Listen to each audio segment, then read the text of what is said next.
You're listening to the Future Tech Podcast with Richard Jacobs. Future technologies such as artificial intelligence, stem cells, 3D printing, gene editing, Bitcoin, blockchain, the microbiome, quantum computing, virtual reality, and exploring space are much closer than you might think. In fact, many early versions of these technologies are in play right now, and the companies that are using these technologies are the focus of this podcast. My goal for you, the listener, is to learn from these podcasts. You may very well learn something that may change the course of your life for the better, steer you towards a new career, or give you insight into addressing a thorny medical problem. Remember, this podcast and its content is informational in nature only. No medical, tax, legal, financial, or psychological advice is being given. If you've enjoyed the podcast, please listen, subscribe, like, and tell your friends about it. Thank you.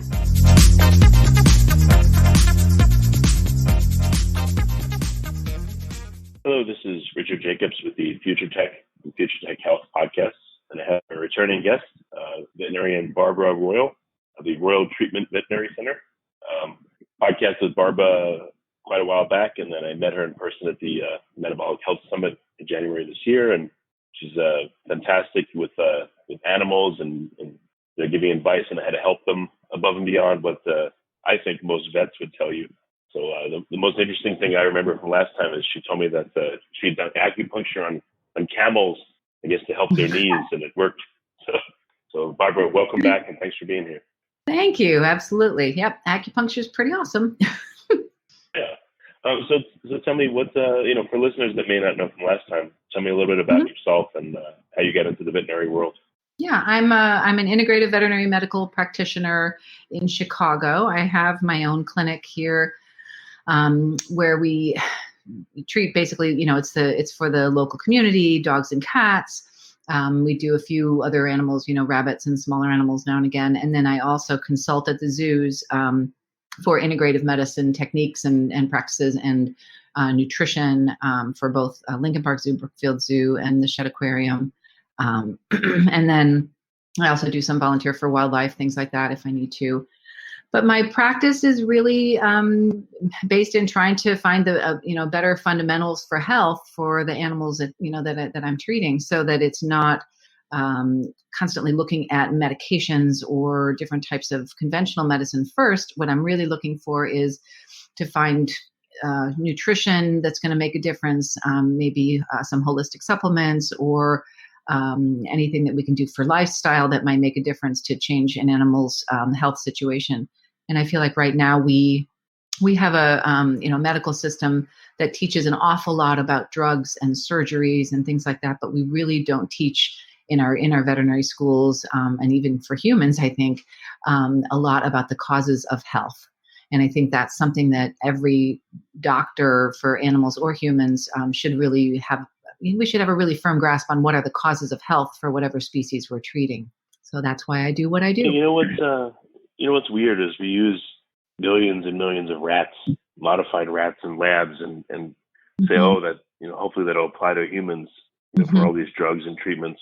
But then we probably ignore all the dogs and cats and monkeys and other creatures that people take care of, and I would guess have probably similar problems to us. That seems to be marginalized, which is really strange.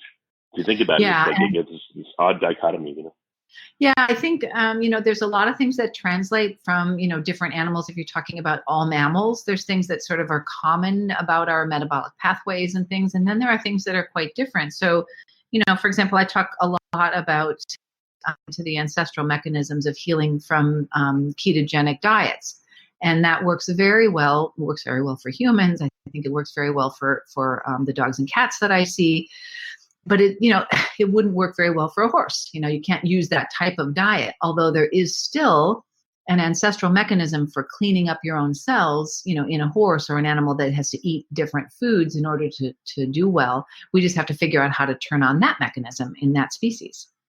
So what do you see are the predominant issues with, I guess we'll go simple, dogs and cats? Are people taking care of them in the right way? Are they feeding them in the right way? Are they causing them issues? I mean, what do you see? I think the biggest problem we're dealing with right now in dogs and cats is cancer. I think, the statistic of 1 in every 2 dogs in our country having cancer is shocking and horrifying. dying and have to be doing something wrong. It doesn't make any sense whatsoever for such a huge population of animals to have so much cancer.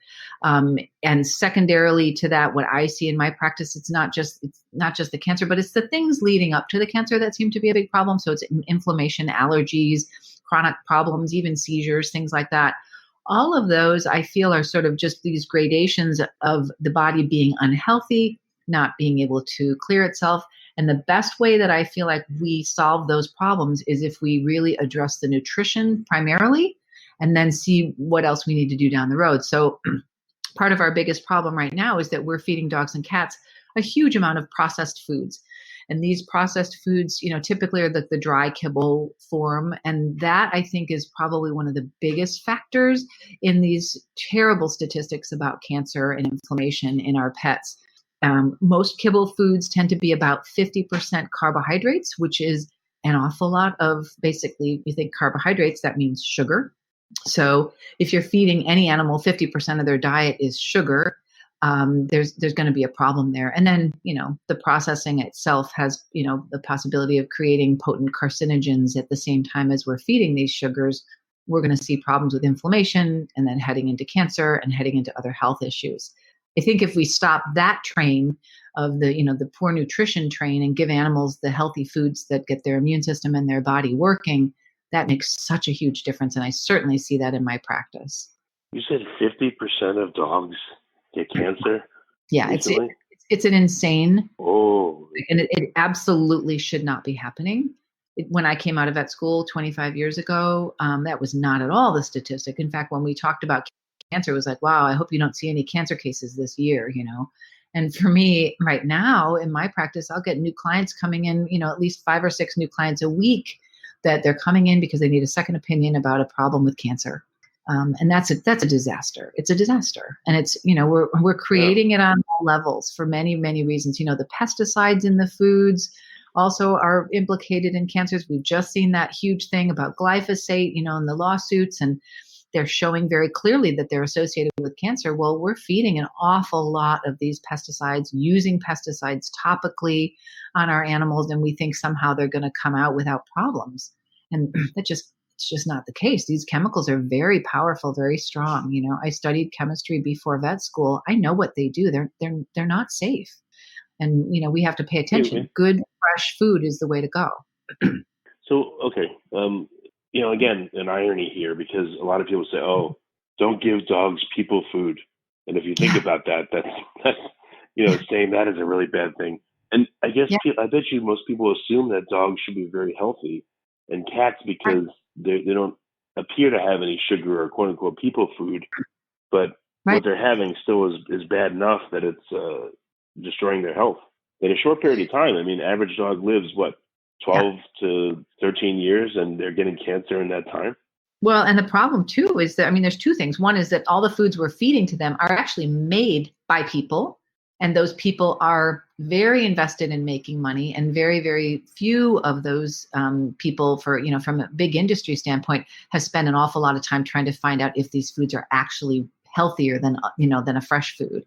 So that's a big problem. They're looking at making something that is convenient, affordable, and makes them a lot of money, and with ingredients at hand that they have. So if you have a cereal company making a pet food, they've got a lot of leftover cereals. They're going to be cereal grains that are going to be from the industrial world that'll have a lot of glyphosate and pesticides in them, plus they're cereal grains, which isn't really appropriate for a dog or cat, but they'll be using those. Or a company that has, that is in the human food industry, has a lot of leftover bean things or potatoes or things like that. None of those things are appropriate for a dog or a cat. They shouldn't be getting their protein from lentils. They shouldn't be getting their main source of their calories from, potato. They're going to be, you want to try to tap into what their ancestral need is. And these are animals whose bodies are used to getting fresh food from eating an animal. That's what they do. They would hunt and kill and eat an animal, or scavenge, an animal that's already gone, and they would be eating the meat and the intestines, and honestly, the brains, the eyeballs, everything, and chewing on the bones. That's their thing.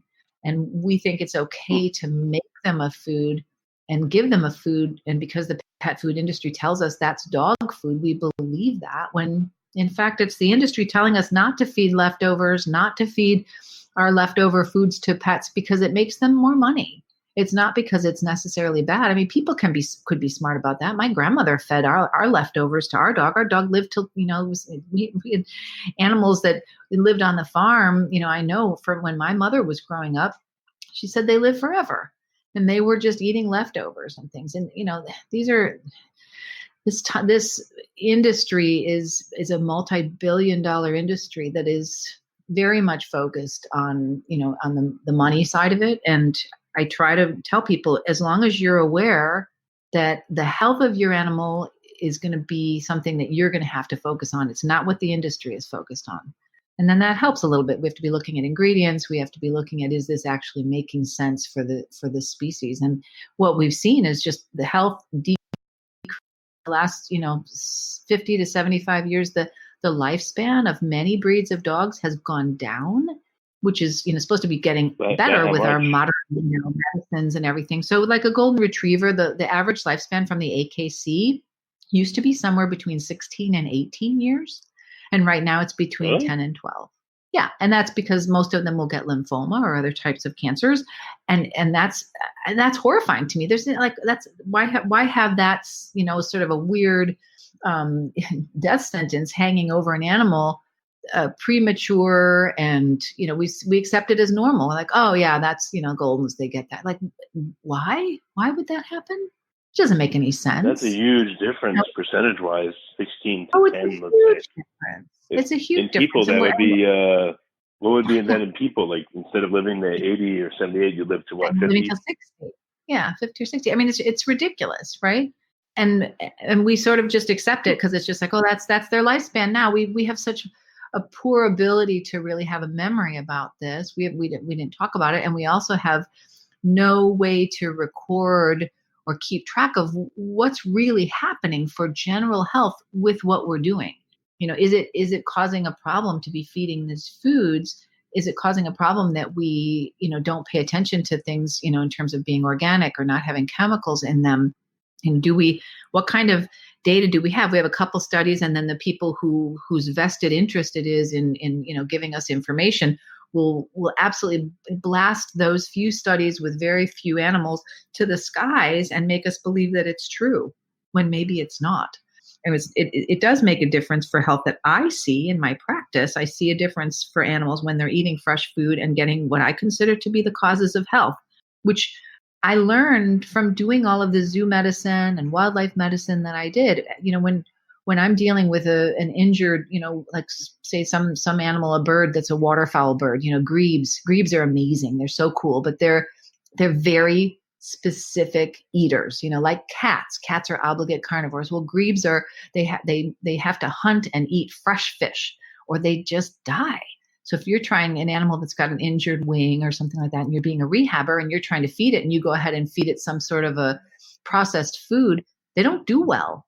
You have to, that you recognize it right away as a rehabber. The best thing you can do is, get fresh bugs or fresh fish or fresh whatever that animal eats and get it in there.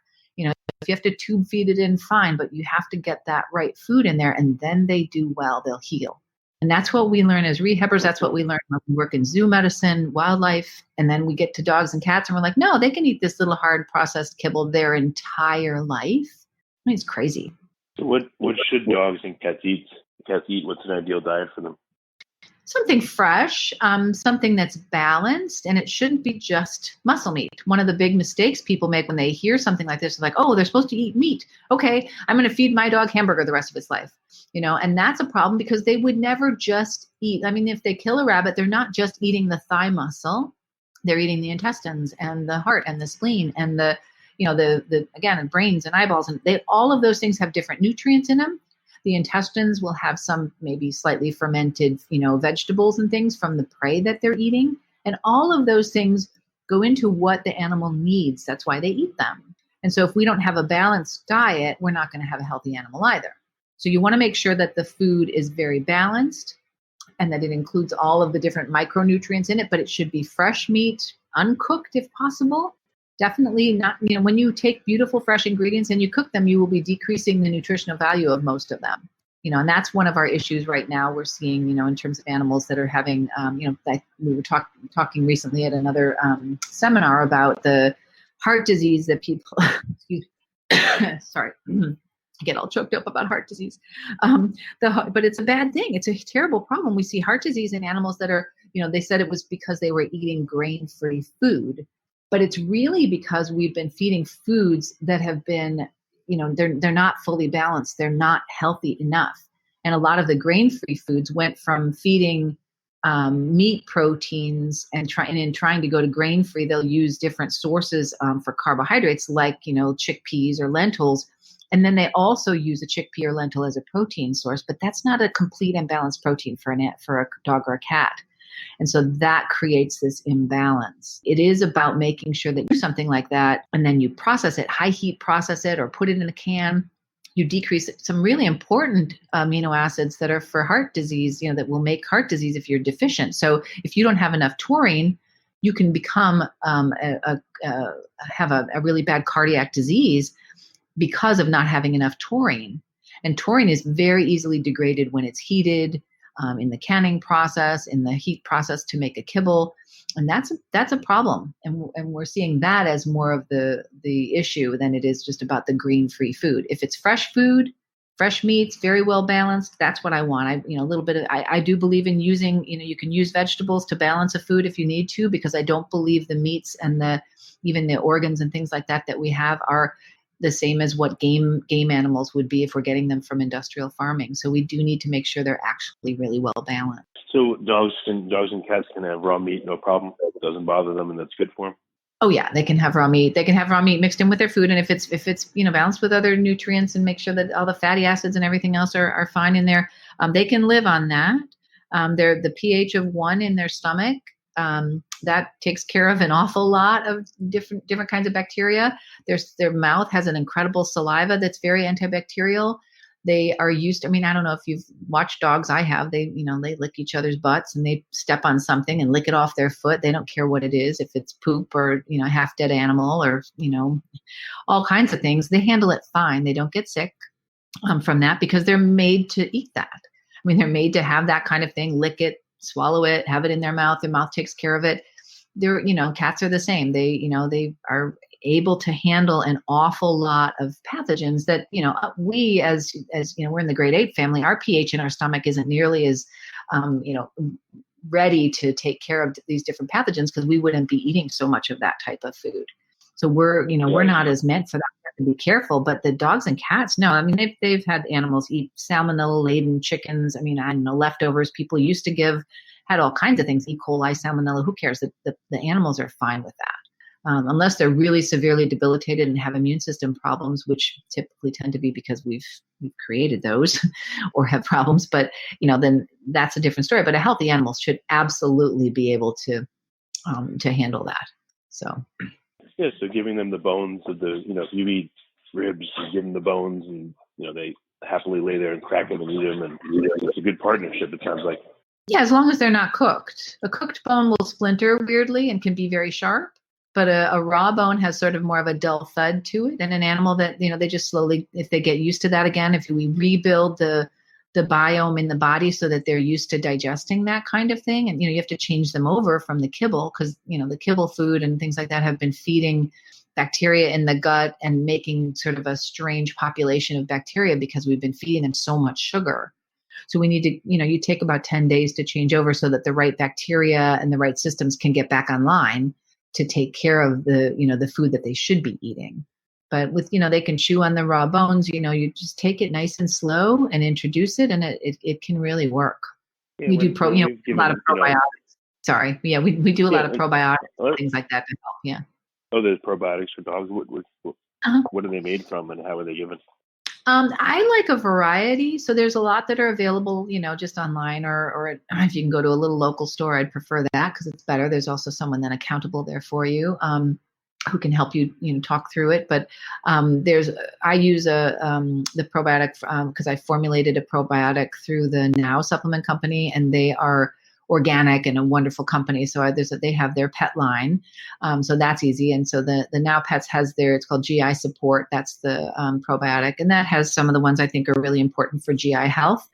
But I do believe in the variety of it. So not only will we do that, but we'll do, some unpasteurized goat milk or some, good goat yogurt or things like that. I don't tend to use cow products or cow yogurt because it's too inflammatory for dogs and cats. So I will stick with things like goat or sheep. Those products don't seem to bother them. I do use an awful lot of butter. If it's pasture raised or organic butter or something like, Kerrygold or something from Europe where they don't have so many problems with their cattle in terms of the chemicals in them, and they also have them pasture raised. That kind of butter is okay. I'll use that for giving pills and things like that in dogs and cats. How has this changed how you and your family eat, and does this affect the families that bring in the pets too? Do they help each other and eat better together? It's incredible. It's actually one of the things I didn't anticipate is how dramatic this has changed my clients' lives. Certainly my life. My husband has always been very organic and really interested in conservation. But once we really started looking into this about 20 years ago, it's changed all of our lives in terms of health. He had, I remember he went into the doctor and they diagnosed that he had some high blood pressure. And this is when he was working in the city. And he said, okay, well, what should I be eating? And the doctor said, doesn't matter what you eat, just take this medication. And I just remember he came home and he said, yeah, they absolutely said that. I'm like, that's ridiculous. I mean, of course it matters what you eat. And, it's ridiculous. So, but that's just the what human medicine teaches. And I've seen that with cats. I've seen that with dogs. There's so many, we change diet, blood pressures get better, heart conditions get better, allergies get better, seizures get better. And we do the same thing now with my family. It's the same. My husband now is actually what his profession is. He's an organic farmer. And we have our own food that we grow, as well as buying food from organic local markets and things like that. My daughter's the same. My son, we don't eat processed food. And I don't even have to tell them. I have a 14-year-old girl who goes out with, her friends, and she just says to them, rather than making a big fuss about it, she'll just like, no, I already ate. I'm not going to eat anything. And she just doesn't eat if it's not something that she thinks is going to be healthy for her because she feels the difference. That's really good. And that's it. But it does make a difference. I have clients that come in that were so severely overweight and unhealthy that they couldn't even go visit their grandchildren. And these, it was a couple actually that specifically I'm thinking about, and they couldn't, and they were so sad about it. And talking about their obese dog, and we sort of made the dog get crazy healthy, and then the dog wanted to be walked. So they started to do a little bit more walking. And then they said, what we decided to do? We took your advice about the dog, and we're eating less processed food. We're eating less sugar. They go a little bit ketogenic on their diet now and again. All of a sudden, they both lost about 80 pounds each. And then they lost another 40 pounds. And suddenly they could fit into airplane seats. They could travel and they could go to Europe. And their lives are completely different. They're retired. They could be doing whatever they want. They have money. And, they wouldn't be doing that. It's crazy. So I see that a lot.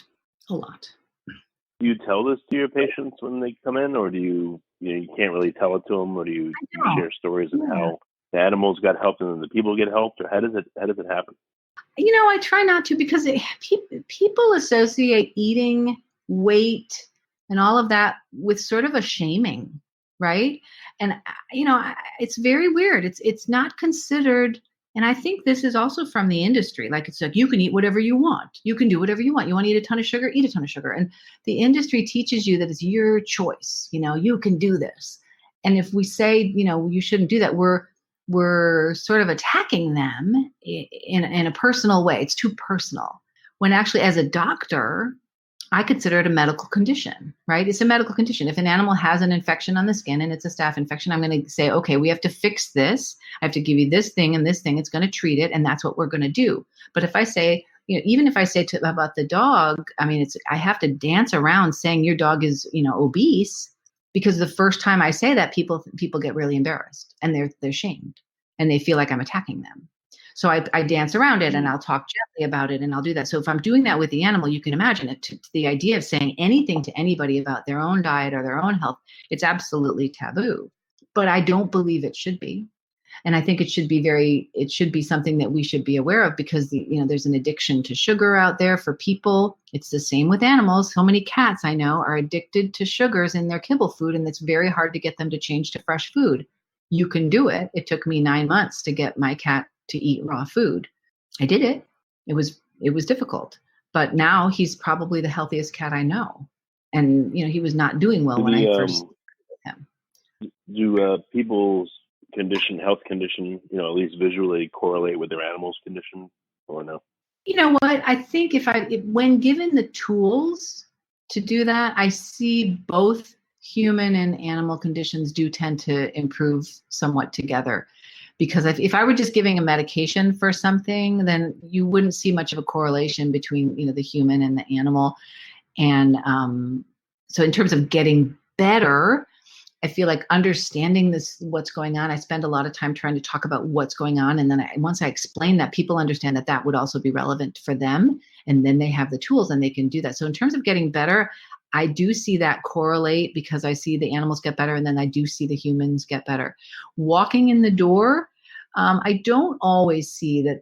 I've had very, very healthy mountain climbers come in with very obese animals.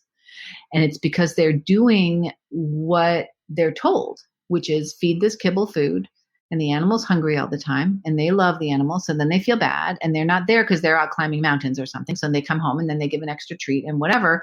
And it's because they keep saying, well, we put the dog on this, weight reduction diet of kibble food and it's just not working. We're trying these things but there's no good solution. And so, that kind of thing happens a lot. And then just, again, getting the tools, again, to talk about this actually applies to animals too. All of a sudden they can get their animals healthy too. I didn't think about that. So if you give your dog just kibble and you give it treats all the time, I guess just like someone eating a high carb diet, they're hungrier much more often than they would be. Absolutely. Meat only. Mm-hmm. Absolutely. They're desperate. They get hangry. It's like when I changed my diet to be more ketogenic, so I don't eat sugar in the morning ever. Nothing at all for sure. And I still every so often on the weekend I'll have a croissant with chocolate. I like that. But I have this method in general. I don't get hangry anymore. I can work eating, but I'm eating mostly fats, maybe a little meat or something in the morning, or vegetables in the morning. I'm great. And that's what we're teaching them about their pets. If these pets are eating really good food, they don't do that midday freak out about food or begging so much. They beg less. I will say, I also teach people don't feed at exactly the same time every day, because if you don't feed at the same time, they don't get this false hyperacidic ramp up that they would never get in the wild. They wouldn't know that every day at 4:30 they get a rabbit. They'd be like, I'm going to go hunting. I might get a rabbit. But I'm not going to anticipate getting a rabbit by producing acid and enzymes and saliva half hour before, which is what happens. Dogs can tell time and they know about food, but they never would put those two together. We put them together and teach them that that's the way it is. And they're like, oh, okay, well, so every day at 4:30 I get fed. Well, at 4:00, I'm going to start excited about it. Oh my gosh, oh my gosh, oh my gosh. And then over time, that creates an unhealthy situation in the stomach with too much acid that has no place to go. And it also creates this hyperbilious vomiting where people come in and say, oh, if I don't feed my dog right at 6:00 in the morning, he vomits. Like, that's not because you're feeding on time. Really? It's because they're anticipating that you're feeding at the same time every day. You just have to change that. Don't feed at the same time every day. They'll never know when food time is. They're not creating acid. They're not going to vomit bile. It's not in there. And that solves the problem. I feed my dogs once a day, sometimes 11 in the morning, sometimes 5 at night, sometimes, just every day it's a different thing. During the course of the week, I have big dogs. They get one meal a day. And so I have 7 meals per week. That's all I worry about. Sometimes it's 11 hours between meals. Sometimes it's 36 hours between meals. And they are super healthy. And they don't beg you all the time? No, they don't, because it doesn't work. I mean, it's a hunting technique. They're not hungry. They're very well fed. They're glossy and beautiful, very well muscled. And if their hunting technique is to beg and sit and stare at me and look at me for food, and it works, they will do that again the next day. I don't do that. True. And so it's not that they know I love them. They know that. They have nothing. The food is not the love. I give them food when it's fun, and I do that. I do treats. We have a good time. But it's not about, they're not going to bother me if I'm sitting somewhere to just get food, because they know that's not going to work. there's other reasons to do Yes, that. I'm the softie. They make you feel very bad. They look at you and they look very sad. It makes you want to give them more they're treats. not. It's literally a hunting technique. They're very good at figuring out. They're scavengers. They'll just figure out the hunting technique that works. I have clients that come in and say, "Oh, my dogs have to wake me up at 4:00 every morning to eat." Like, do you want to get up at 4 in the morning? Really? Do you go to work, or what do you do? And they're like, no, I want to sleep till 9. I'm like, well, okay, just stop. They're like, no, they won't be able to do it. They can't do it. I'm like, it'll take them 10 days. Deal with it. Close the door. Do something. Live. Stay up. Whatever you got to do. But get through the 10 days. Do not feed them, and they stop.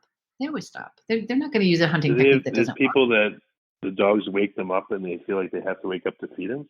Oh yeah, all the time. That's a common one.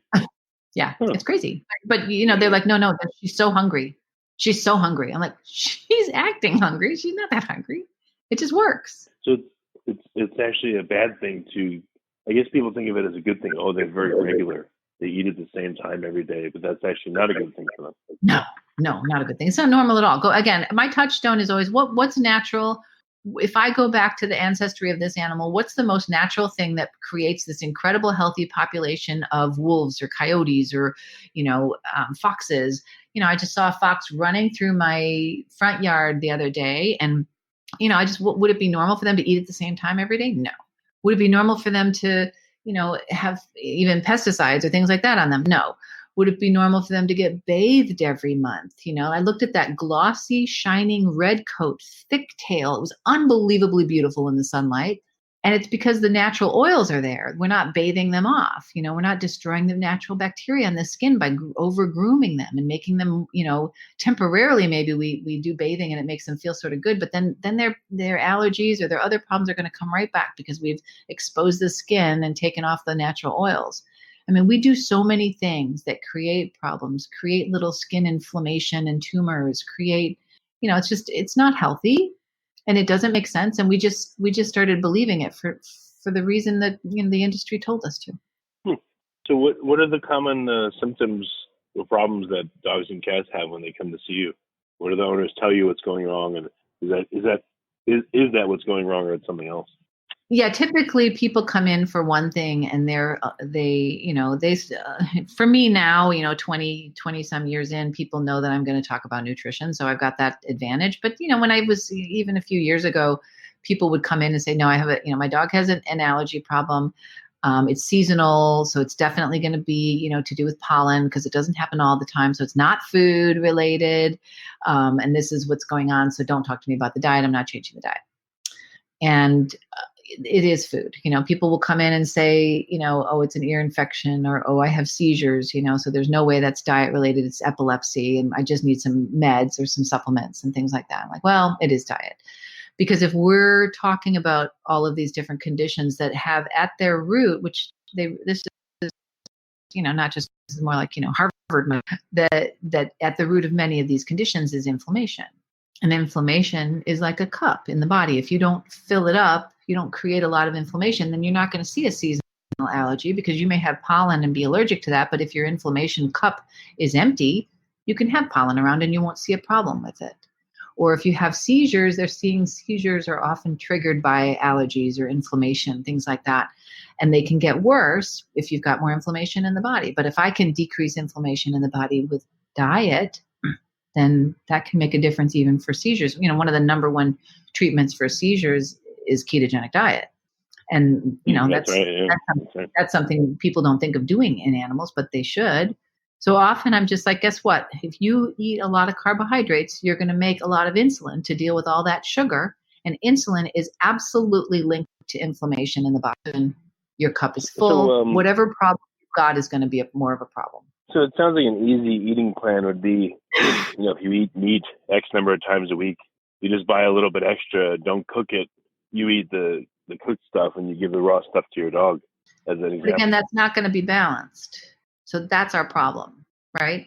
So yes, you can have a little extra do that, but we're back to that problem that people do, right? The first thing we think, it's like, oh, well, I'll just give them muscle meat and that'll be it. But you need it to be everything. So like, again, what my grandmother used to do on the farm is she'd give all of the internal organs and the intestines and, the leftover things that we wouldn't eat to the dog.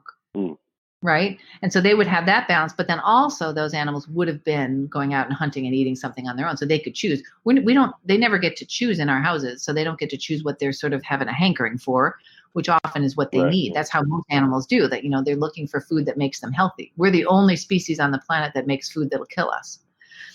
So they're looking for that. So our problem is it needs to be balanced. If we're going to not let them choose, it needs to be balanced. You need magnesium and selenium, and you need phosphorus and all the fatty acids, and you need to have all the amino acids. You need everything there appropriately. So if we don't have that, then we're not going to have a healthy diet. So you have to look at people are people are overfeeding their dogs, and I guess most of them, including us, unfortunately, we have food available for them all the time, like a bowl of kibble sitting there, and and they don't eat it because they don't like it. Yeah. If they really liked it, they would eat it.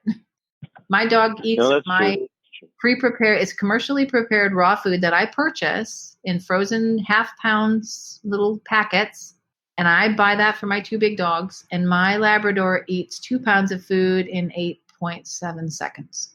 I put it down, and it's gone. Now, he's a nutcase, and I love him, but he's 8 years old, and he looks like he's an Adonis. I mean, he's unbelievably gorgeous. And my Pyrenees mix does the same thing. She's a little slower because she was hit by a baseball bat, but so her face is a little funny, but she eats it very, very fast. So it's gone. It should be gone. There, a bowl of kibble sitting out. First of all, it's going rancid. The oils in there are going rancid with oxygen and light and everything else. So, if it's sitting out for any period of time, it's going rancid. The oils in the bag of food are going rancid as they sit there. By the time you get halfway through a big bag of food, it's rancid. And you can't tell because there's all those flavor enhancers in there. But that's terrible. That creates cancer. Rancid fats, bad idea. So, if we're feeding rancid food all of the time, the body's going to have to be fighting that. I mean, to me, it's not like a direct link to cancer, but it is a direct link to things that are unhealthy, and unhealthy things make the body have to fight too many battles. And that's why we're seeing these things. So I would say, I wouldn't feed a kibble food. I just would never do it. And it's not worth it. You spend so much more money at the vet. Every time you walk into a vet, it's got to be $300. Like, put that money towards really great food, and you can go in for your annual exams or your biannual exams and, have normal care. It's just silly to me. All the things that we're treating and tap dancing about that just should not happen. Dental disease alone is crazy because of all of the dry food, sugary food. I mean, people say there's no sugar in my food. It's like, there's carbohydrates in your food. All kibble food's going to be somewhere between 30 and 50% carbohydrate, which is way more than these animals are at all expecting to have, and they don't have a good way to deal with it in their mouth. So that's like saying, here's your ginger snap sugar cookie. You're going to go to bed. You've brushed your teeth. Like, no, I will have terrible dental condition if that's the case. And that's what these dogs are having. So there's no kibble that is good for them, no matter how good it looks. I wouldn't ever feed a kibble food to my dog. Now that I know, I looked at the industry, I've gone to the factories, I know what's happened, I know why it's there, I know what it is. I just wouldn't. I mean, I don't see any need to. There's no reason to. I don't know why I would. It's so easy. I take the half-pound patties out of the freezer. I put them in the bowl I'm going to feed them in. I thaw it on the counter, in the fridge, whatever my timing is. If I forget, I throw it in the oven in the metal container that I'm feeding it in. I put it in warm water, thaws it, in 15 minutes, whatever I need to do, I thaw it. And once it's thawed, and because I don't have a food time, it doesn't matter if it's, 4:15 and I feed it 4:30. Well, that's just, so whenever it thaws, I take the bowl and put it on the floor, and it's gone. The bowl is licked 17 times clean. And then that's all I do. I'll rinse out the bowl and go to the next day. It's so easy, and people act like it's so crazy, but I'm not making food. I have, I work a practice. I run my practice. I have a university where I teach veterinarians and technicians. I teach at the, at Cal Poly for the pre-vet program. I've written books. My life is crazy. I have a foundation in which we're trying to get money for research into all this to prove it. I'm dealing with that. I don't have time to do too much for my food. I want it to be convenient and easy for my pets, so that I just, I get to just hang out with my pets and they're healthy, and I don't have to be their veterinarian. I'm their mom. I mean, it's great. That's true, yeah. So I just, I there's a lot of my clients will really admire. If you want to make fresh food for your pets, the Royal Animal Health University that we also have a diet formulator program. We can sell the software to people if they want to make their own diets and make them balanced and say, I want to include, in Australia, I want to make kangaroo meat diets that are balanced. Okay. You can take this animal diet formulator program, you can purchase it, and you can plug in the ingredients you want to put in there, and it'll tell you what you need to add to make it balanced. I mean, it's amazing. So people are doing that. Yeah. Have you modified that for people? I know, right? They're actually the Steve Brown, who's the person who started this program years and years and years ago, and still works with us. He's working on that for people. I mean, he's the one he's been correcting USDA data for years about what's in certain, like if you have chicken that's been industrially raised and never sees the sun, there's no vitamin D in there. But in a lot of the food, they're saying, oh, if you use chicken, you're going to get this much vitamin D. It's like, no, you won't. Not if it doesn't see the sunlight. So you may be making an unbalanced diet. You have to know what you're using. And that's where this diet formulator is amazing. It can tell all kinds of different foods, where they're from, where they're sourced, and it'll tell you exactly what's in there so that you can use that. So that's a tool. We also just sometimes formulate diets for people. They'll just say, hey, I don't want to use the program. I just want you to tell me a good food. I'll go buy it all. I'll buy it at the grocery store. Like, okay, you can do that too.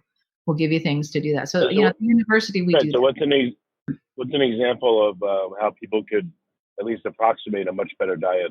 Any tips for people? And then, where can they get the software after that? We'll ask. Yeah, you need a recipe, because it's going to be, it's not just like, okay, if this is like 80-10-10 thing and all that stuff. It's just not balanced. I've run it through the formulator. And if you're feeding the same thing all the time to an animal and they don't ever get to choose, you will have illness. Illness will come because the body doesn't have what it needs to stay healthy.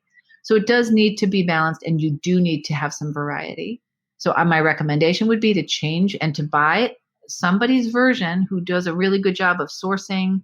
Try to go organic, buy somebody's version of a commercially available raw, fresh food, and use that. Even if you're using it some of the time and doing a kibble, it can make such a difference in their health to have some fresh food. So, I mean, if you can't do that, then, buy some sardines now and again and put a sardine in the diet. And if you're doing the kibble, they love sardines. Add some fresh eggs or even some fresh vegetables now and again. Although we're not feeding, a monkey, we're feeding a carnivore. It's good if you can even add fresh vegetables and things. It gives some fresh ingredients, but you want to try to approximate a more natural food and put that together. But buy a commercial available one, or you can get a recipe. I mean, the recipes have to have certain things. If you have an 85%, protein ground beef, then it will be different than if you have, a 70%, protein ground beef. That will be a very different recipe. And people don't believe that, but it can become completely imbalanced for the linolenic acids and things like that. I mean, things get out of balance, and it matters if you have chicken and you're putting that in. It matters if the skin's involved or not, what we're putting into it. So it does help to have a good recipe, and they're not expensive. It's not a big deal. You can go to the Royal Animal Health University website or the Animal Diet Formulator website, and we can help. It's not that complicated. It's things you can get in the grocery store. What are your thoughts about people? Are they carnivores themselves? Are they true omnivores? Or how is this informed how you think? And again, it's opinion, but how you think people should eat? Well, I mean, for one, I don't think there's a debate about, people say dogs are omnivores. They're not omnivores. They're carnivores who are scavengers. So they can live on things. They can digest corn and they can digest a lot of things, but it isn't the thing that makes them healthy. So that's what I look for in what I consider to be any species I look at. What is the thing that makes them the most vibrantly healthy and live the longest life? That's what I want to feed them, right? So I don't want to feed them the stuff that they can live on barely and not function well. I want to give them the most vibrant food they can have because I love them and I want them to live forever. So that's one. Cats obviously are obligate carnivores. It's crazy how much carbohydrate we feed them. They all get obese and diabetes and dental disease and heart diseases and things like that. The kidney disease, all of that can be avoided if they get fresh, good food, high protein, high fat, low carbs.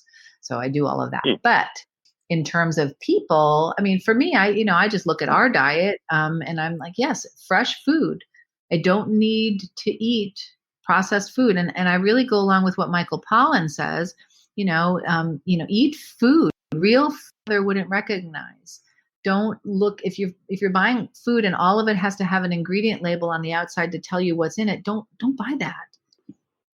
Get fresh food, make it yourself, cook food yourself. The number one factor in making sure that you stay healthy is if you make your own food. That's the number one factor. Because, I bake croissants with my daughter. I used to be a baker, and it takes 2 days to make a really good croissant. So we'll eat them, but we eat them like they're gold, right? So I'm not just going up to, the local coffee shop and buying 10 croissants and eating them all day, because that's crazy. I've spent 2 days making them, But make your own food and get to know what's in it. Understand how it makes you feel. Think about food. Don't let all food taste like salt or fried. If you know the taste of salt, you shouldn't have it all the time. You know the taste of sugar. Try to know the taste of what broccoli tastes like.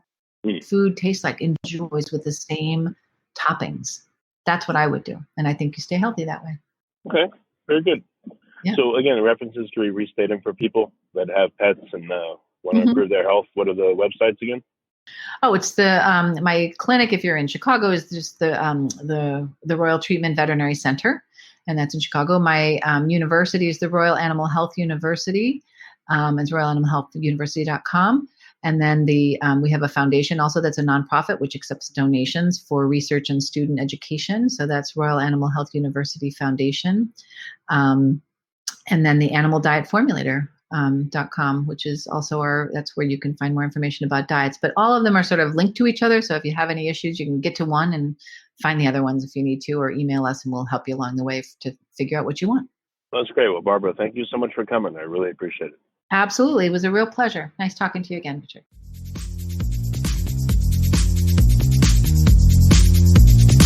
You're listening to the Future Tech Podcast with Richard Jacobs. Future technologies such as artificial intelligence, stem cells, 3D printing, gene editing, Bitcoin, blockchain, the microbiome, quantum computing, virtual reality, and exploring space are much closer than you might think. In fact, many early versions of these technologies are in play right now, and the companies that are using these technologies are the focus of this podcast. My goal for you, the listener, is to learn from these podcasts. You may very well learn something that may change the course of your life for the better, steer you towards a new career, or give you insight into addressing a thorny medical problem. Remember, this podcast and its content is informational in nature only. No medical, tax, legal, financial, or psychological advice is being given. If you've enjoyed the podcast, please listen, subscribe, like, and tell your friends about it. Thank you.